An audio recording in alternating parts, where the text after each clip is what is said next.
rakyat, bahkan Prabowo aja Bang, menurut informasi yang saya dapat, Prabowo itu percaya Jokowi nggak punya jasa. Bagaimana dia mau melawan kita? Prabowo aja presiden hari ini percaya kalau Jokowi itu nggak punya jasa.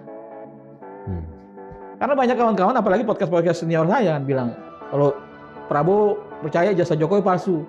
Bahkan ada kawan lebih dekat lagi, Prabowo tuh percaya kalau Jokowi itu nggak punya jasa.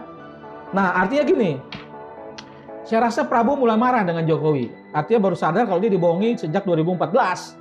Kalau kasus saat Pilgub DKI dan presiden apalagi, kalau dia tahu, kita bongkar ini jasa Jokowi di tahun-tahun itu, Bang. Saya rasa Prabowo itu terima kasih sama kita, Bang. Yang paling bikin panas bukan tudingan ijazahnya, tapi ketika muncul klaim bahwa Prabowo kini disebut mulai sadar sudah dibohongi sejak 2014. Jika benar, ini bukan sekedar isu dokumen, tapi soal pengkhianatan politik level tertinggi. Publik kini menunggu, diam atau mulai buka suara. Bang Rustam membaca pesan apa di tengah kasus jasa ini? Ya, dia merasa dia tuh masih dilihat oleh rakyat. Artinya kalau saya rasa bertarung untuk masalah ijazah sih saya rasa dia nggak berani gitu loh. Ini cuma model-model pencitraan seperti dulu. Tapi coba aja lo masuk Jakarta gaya-gaya begitu kita lemparin batu. Ketika kritik berubah jadi kemarahan jalanan, itu tanda kepercayaan publik benar-benar runtuh.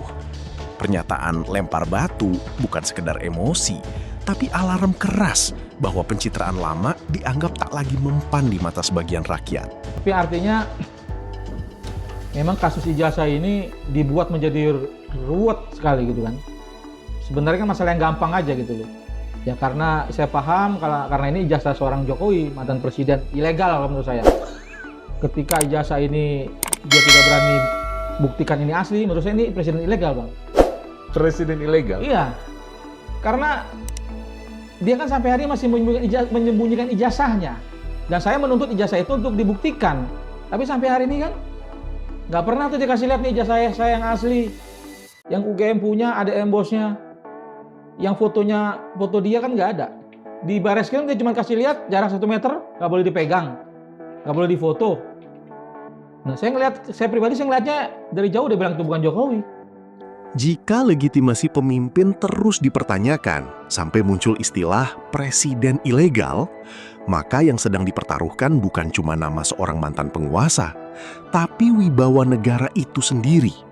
Ironisnya, polemik tak kunjung selesai justru makin memelihara kecurigaan publik. Yang presiden kan jadi Prabowo.